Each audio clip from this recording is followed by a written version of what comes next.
Assalamu alaikum viewers. Today's topic is formation of nouns from verbs. Verbs Urdu और nouns. Verbs क्या हैं? Carry ले जाना, in उर्दू ले जाना.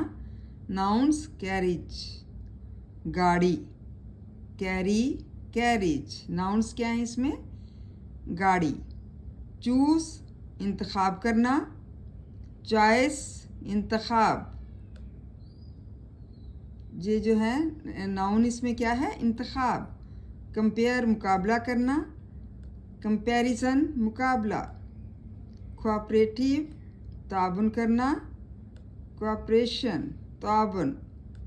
मतलब ये वर्ब्स और नाउन्स हैं जो कि इस्तेमाल होते हैं सेंटेंसेस में. कोऑपरेट ताबन करना और कोऑपरेशन ताबन. कंप्लीट मुकम्मल करना, कंप्लीशन तकमील, किसी चीज़ की तकमील को कहते हैं कंप्लीशन.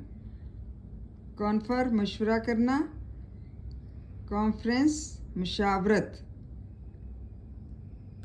मशवरा करने को क्या कहते हैं? कॉन्फर.